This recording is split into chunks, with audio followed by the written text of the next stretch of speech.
ri batsela mafhungo a SABC ubva fhano Auckland Park, Johannesburg 2. Mafhungo mahulwane nga tshino tshifhinga kheya.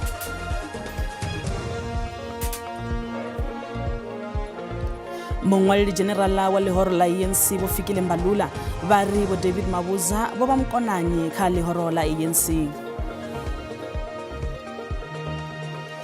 Commissionary wa mapolisa KwaZulu-Natal Lieutenant General Nhlanhla Mkhwanazi bari minister wa mapolisa Bosenzo Mchunu bako jenelela kha mushumo wa chigwada chotethelwaho ulwa na mabulayo a zwa politiki.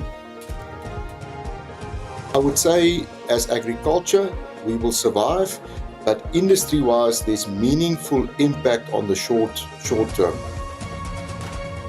Afrika Tshipembe lidolipiswa mithelo ya percent za 4 kha zwibveledzwa zwa zwoṱhe zwine zwa rumeliwa Amerika u bva nga ḽa u thoma ḽa ṅwedzi u ḓaho wa Ṱhangule arali ha sa vha na thendelano ntswa.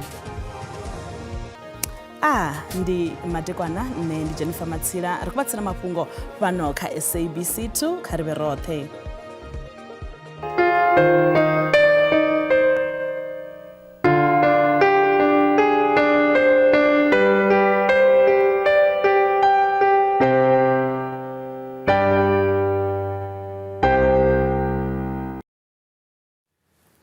Mongwaleli generala wa lehoro la ANC bo fikile Mbalula ba ri bo David Mabuza bo ba mkonanyi kha lehoro la ANC abo tshanda cha president ba kale ba ḓo vhulungwa kha mushumo wa private nga mugivhela bulasini yabo Babaton vunduni la Mpumalanga. Mushumo yo wa mbulungo ndi wa khethekanyo ya tshiofisi yo khetheaho ya vhuvhili. Vho Mabuza vha lovha bena miṅwaha ya 40 vho shumela shango sa tshanda cha president wa vhumalo u bva nga ṅwaha wa 2018 uya kha 2023. National Mourning and Funeral Service. Comrade David Tabete Mabuza will be laid to rest on Saturday, 12 July 2025. Prior to that, a guard of honor will be held on Friday, 11th July 2025. From 14 hours here in Barberton. A church service will take place at the Mabuza homestead on Friday, 11 July 2025 at 17 hours in accordance with family's tradition. The official funeral service will take place on Saturday, 12 July 2025 in a program led by the President of the Republic of South Africa and coordinated with the Mabuza family and the ANC. Chigwada chotiwaho chine chakusedzulusa mabulayo a politiki vunduni la KwaZulu-Natal chavumbiwa nga ṅwaha wa 2018 uya nga ndaela ya president wa shango Vho Cyril Ramaphosa tshidzikini tsha gaḓa ḽa maipfi a zwenezwino o vusa bonyongo nga mkomishinari wa mapolisa vunduni ilo Vho Nhlanhla Mkhwanazi.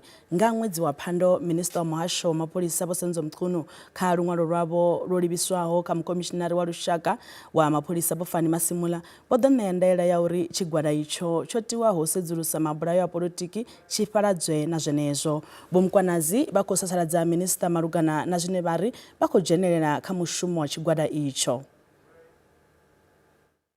Nga 2008 nga murahu ha mabulayo a politiki, president Vho Cyril Ramaphosa vho ḓo ta komiti ya dziminista na u thoma chigwada tsha ṱhoḓisiso kha mabulayo ayo.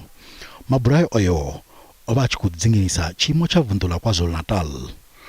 O vhona milandu ya 25 nga itsho tshifhinga. Kha chigwada icho o vhona mafogisi na vhatshutshisi vha muvhuso. Nga mirahu miṅwedzi mivhili chigwada icho tsha miraḓo ya ḓana 26 tsho vha tsho no fara vhathu vha 20. Muṅwe wa vhe vha farwa ndi muhumbulelwa ane a khou ṱumanya na bulayo ḽa we a vha muṅwaleli muhulwane wa ligi ya vhaswa iḽoro la ANC Sindiso Magaqa. Namusi chigwada ichi tsho no ṱoḓisa milandu ya maḓana 62 hone vhahumbulelwa vha maḓana maṋa 36 vho no ḓifarwa vha wanwa milandu. Vhahwelelwa vha ḓana 20 vho no ḓisengiswa. Nga ṅwedzi wa Phando u khou pfa uri minista wa mapholisa Vho Senzo Mchunu vho dzhia tsheo ya u faradza chigwada icho. Ya vha ri chigwada icho a tshi tshena mushumo. Vho Mkhwanazi izwi a vho ngo zwi pfesesa. Vhaḓivhi vha politiki vha ri chigwada icho tsho ita mushumo wavhuḓi nga maanḓa nga tshifhinga tsha ndungiselo dza khetho dza mivhuso yapo. a zwi tou vha khagala uri hu ḓo itea mini kha tshigwada itsho na ṱhoḓisiso dza tukhunyelelaho. Mishasha yo no fhira ḓana fuṱhanu yo swa lori vhuponi ha Mishasha Dakota hune havha Ispingo Tshipembe ha Durban mulilo wo ṱaha maḓau tsha ṋamusi he wa ṋanga u tshi bva kha muṅwe mushasha phanḓa musi u tshi thoma u phaḓalala na miṅwe mishasha a huna zwiwo zwa mafuvhalo zwo vhigwaho nahone tshivhangi tsha mulilo uyu a tsha thu wanala. Vha zwidzima mulilo khathihi na vha tshumelo ya shishi vho shuma u bva nga maḓautsha vha tshi khou lingedza u dzima mulilo. Mulilo uyo u khou pfi wo thoma kha muṅwe wa mishasha phanḓa musi u tshi rathela kha miṅwe miṱa ya nga tsini. Vho Zintle Phungula vha miṅwaha ya 43 vhane vha dzula na vhana vhavho vhavhili vha kha ḓi konḓelwa u ṱanganedza zwo vha welaho nga murahu ha tshiwo itsho tsha mulilo. I lost everything, my clothes, food and all my furniture. The sad part is that my children are also affected by this. We lost even our identity documents. When I woke up, I saw my neighbor's house engulfed in flames. I then told my children to wake up. I was panicking, but fortunately, I did manage to salvage some few items and documents. We as OSS have come together as a structure to support our people in time of need. We have put a committee together where we are requesting our community at large to come and assist with various items, clothes, food items, groceries, some furniture for our people, and most probably some building items. Ṱhoḓisiso ya tsho vhanga mulilo I khou ḓi bvela phanḓa vhaṅwe vhadzulapo vho no ḓi thoma na u imisa hafu mishasha yavho ngeno vhaṅwe vho tsivhudza uri khwine ndi uri vha yo vha vho khuda holoni ya tshitshavha. Minister Muhasho wa Vhulimi Vho John Steenhuisen vha ri u gonyiswa mithelo hune ha khou ḓo thoma u shuma u si kale ine ya khou lifhiswa ḽino shango nga shango ḽa Amerika ndi tsumbo ya uri ḽino shango ḽi khou ṱoḓa tshanduko dza tshihaḓu izwi ndi nga murahu musi President wa Amerika Vho Donald Trump vho ḓivhadza uri zwibveledzwa zwoṱhe zwa fhano Afrika Tshipembe zwine zwa ḓo dzhena Amerika u bva nga ḽa u thoma ḽa ṅwedzi u ḓaho zwi ḓo lifhiswa mithelo ya phesenthe dza 30. Vho Steenhuisen vho ṋekedza mugaganyagwama wa muhasho wavho wa masheleni a randa dza biḽioni dza sumbe khomarathi phalamendeni. Lino shango la Afrika Tshipembe ḽo ima mafandeni ya nḓila hune ḽo pika u khwaṱhisa zwa thengiselano na u khwaṱhisa ikonomi ya vhuponi ha mahayani. Nga tshenetsho tshifhinga ḽino shango ḽi khou tea u lavhelesavho na fhungo ḽa mitengo I re nṱha khathihi na nyimele ya tshanduko ya kilima. Izwi zwi khou ṋaniswa na nga njingapfuma dza ḽa US. Whilst we can breathe a sigh of relief that this tariff did not come into effect as it was due to tomorrow, it does give us an opportunity to urgently use the next few weeks to be able to try and negotiate a way forward to prevent this. Whilst not explicit, the announcement would signal the end of the African Growth and Opportunity Act, which gives South Africa's duty-free access to the US for more than 6,000 products. Zoraro, mango mahoro protiki na wana obva mulomo kha fungo ili. The government is scared to regulate the market and bring some order and logic to the madness of free market running. The state has created conducive environment for exports to thrive. That is why the minister is here lamenting the fact that Trump has imposed those tariffs. And as the world shifts, with markets like the USA under threat, we must leverage the BRICS and new trade partnerships to secure our exports and open new opportunities. We have to have food security for our own citizens here at home, but at the same time we must have foreign trade in order to ensure that our agriculture sector flourishes, is sustainable, viable and profitable. Musi zoderaro lina shango lo piko lavhelesa miṅwe mimaraga na u khwaṱhisa thengiselano ine yo no ḓivha hone na maṅwe mashango. Finding new markets it's an additional to holding on to existing markets, and so I don't want there to be this perception out there that, well, you know, America must just be left to its own devices, we'll sell our oranges elsewhere. It's not that simple. Vo John Steenhuisen vari izvi zviakonda ushumana na ili fungo nga chihatu fedzi chipinga chitosvika chautandurura fungo ili. Matina hapa singoye batuchira kule riabuya husikale.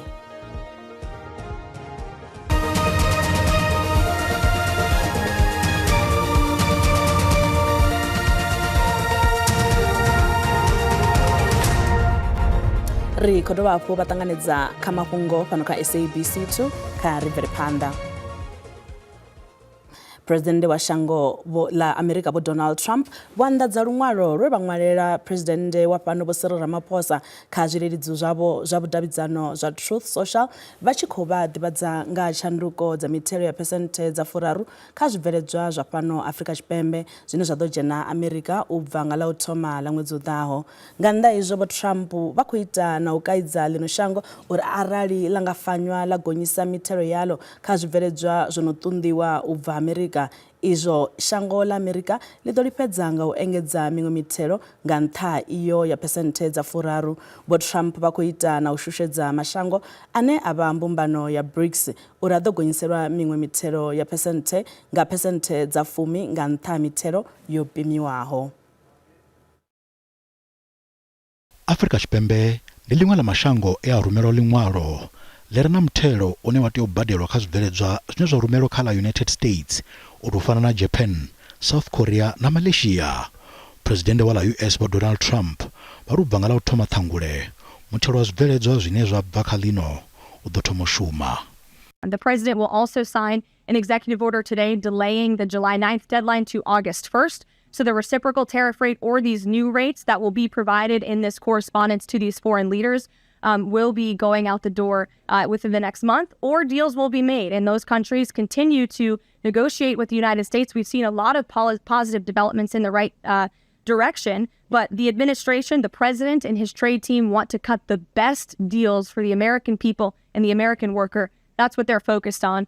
Muhasho wa makwevho na nḓowetshumo ho vha na ḽiṅwalo ḽa makumedzwa a maḓanḓapfene vhukati ha mashango aya mavhili na uri mabindu maṱuku a bviswe kha muthelo uyu u bve na kha zwibveledzwa zwine la US a ḽi zwibveledzi na uri ḽino shango ḽi renge gese u bva kha la US sa nḓila ya u fhungudza tshikhala tsha zwa mbambadzo tshi re hone.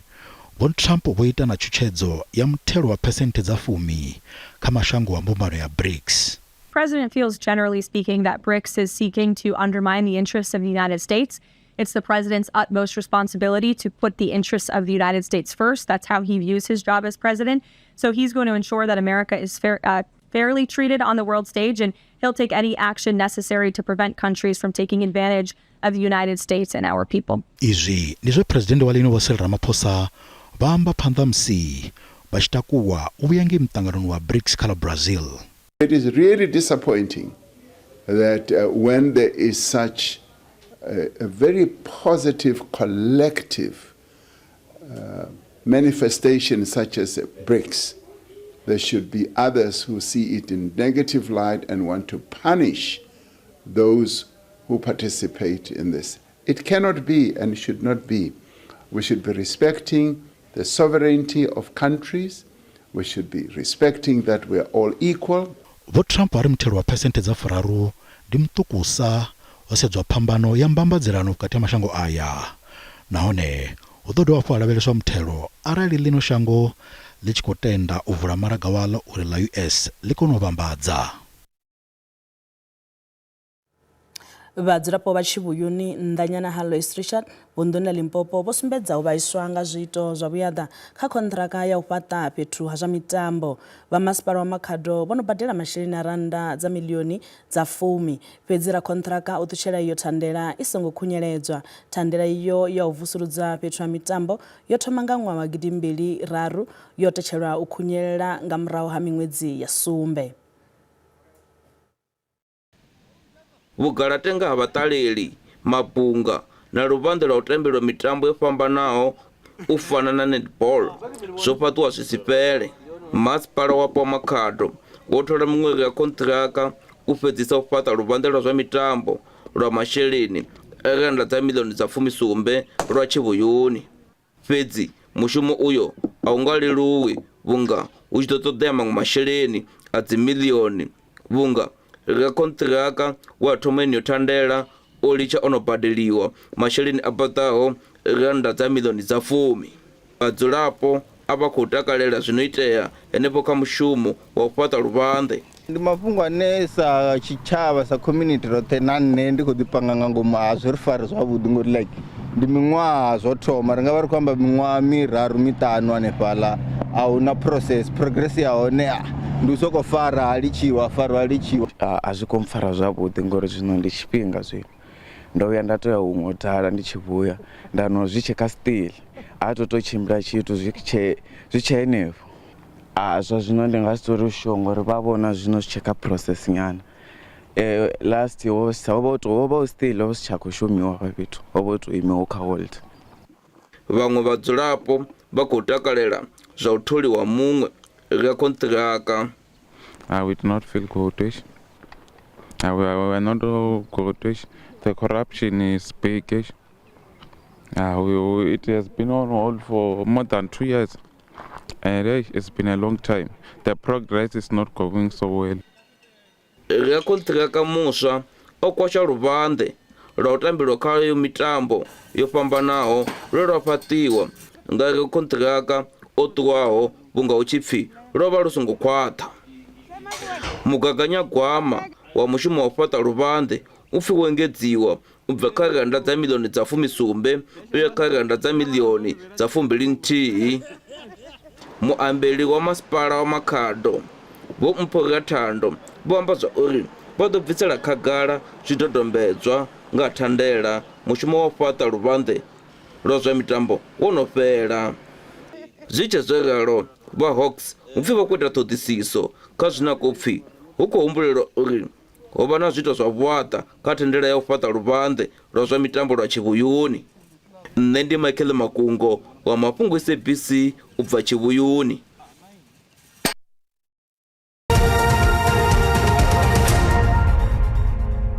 Zwa zwino ri batsira mafhungo a zwa ikonomi hune randa ya vhonala yo dzika musi tshi vhambedzwa na maṅwe masheleni mahulwane a ḽifhasi. Dollar ndi 17 rand 86 cents, bondo ndi 24 rand 19 cents, euro yone ndi 20 rand 89 cents, pula ndi 1 rand 32 cents. Mikovhe phala JSE intha.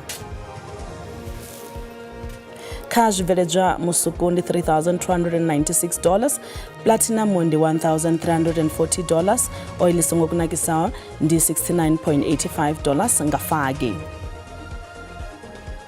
musi ri khou bvela phanḓa vhasaukanyi vha ikonomi na vhaṅwe vhahulwane vha dzinḓowetshumo vha khou nyanyuwa nga nḓila dzo fhambananaho malugana na mithelo yo ḓivhadziwaho nga phuresidennde wa shango ḽa Amerika Vho Donald Trump kha zwibveledzwa zwa fhano zwine zwa ṱunḓeliwa shangoni iḽo. Kha luṅwalo lwavho Vho Trump vho lu livhisaho kha phuresidennde wa fhano Vho Cyril Ramaphosa, Vho Trump vha ri ḽino shango ḽa Afrika Tshipembe ḽi ḓo lifhiswa mithelo ya phesenthe dza 4 kha zwibveledzwa zwaḽo zwoṱhe zwine zwa rumeliwa Amerika u bva nga ḽa u thoma ḽa ṅwedzi u ḓaho wa Ṱhangule arali ha sa vha na thendelano ntswa ine ya swikeleliwa vhukati ha mashango ya mavhili nga datumu iyo.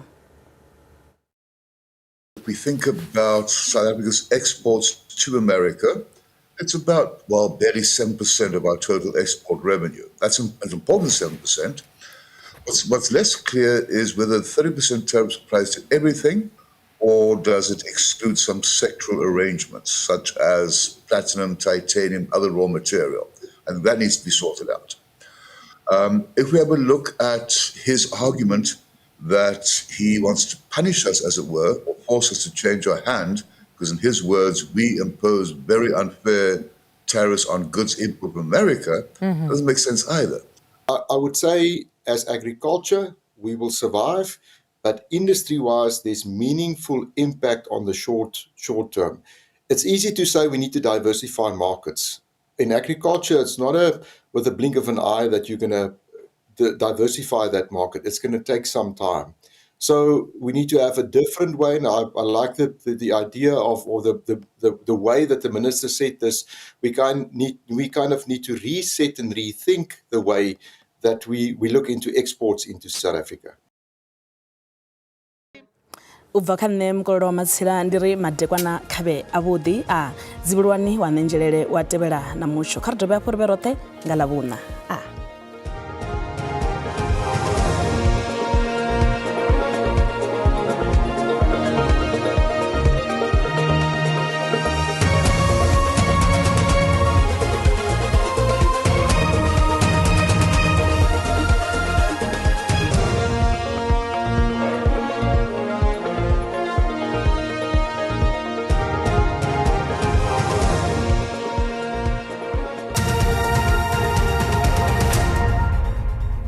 loko vela kwata ne zone zwa khona parale besa nyimele sha mucho marekwana no khala machona khona out wana zvinhu zvakolevelwa kasipita zwa bore ndizwa ukobela kati hospital zvipembera kusipita zvakara shangu fedzia khona muchoma kola somota hothe kasipita zwa bore ndazvo debra kati hospital zwa bore ndizwa bvaduva matar chakala machero roporona muchona bore udona mvura zvinhu zvazo kuprefera kasipita zwa bore ndizwa kapa katina rubondo lwamia rotona dolo kuvana vena ropona kapa hoskale fedzia kasipita zwa bore ndizwa bvaduva arobara zvinhu zvakolewa ukola muyene dwa ikobudzula kaupono hope onia tsibo nzo wana bakusimbeza rodona muchona bore ndimpiso ne manda one anga na kuredza mila madaka kapita zore ndi izvakobela matar kono muchomo ne onavori ndwa muya madumbi na dave kubudzura kapita zore ndizvo bvaduva asaona magabra pala kapita zore zvola njini pedza archivera panda zvo zvino rikodowa fara vonori mucho washu wemangandira tevera uri kusedza vundu lavore ndi vundu la Gauteng una khonori dzanthasana zapasisa skori 19 pala Pretoria dzari 17 Johannesburg katina 18 buto ponia unia bore ndi affair enaheng matar chaka vundu la vundu lavore ndi vundu la Limpopo kwa ndane poko la mchona bore dzidor 19 pala Pulukwane dzari 22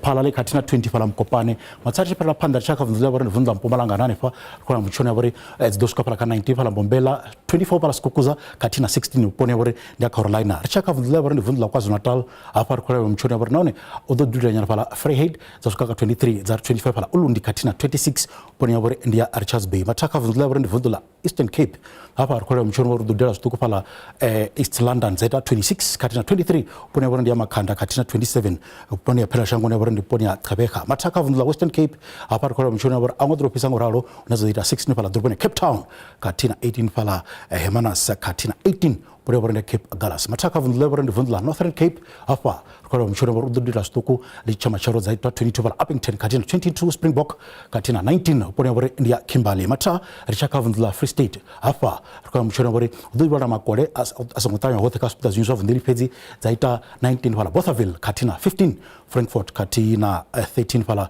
Fixburg mata zvono mudipetsa vundu la shule bore vundu la Northwest na koro nane pokora makole asongotanya hothe hospital zinzo vundiri pedzi zaita 19 Mahikeng katina 19 pala Taung matango to angaredza bvakata fala mucho ndizvo zvarafura zvoni marekona anotere uda usuka vudi nda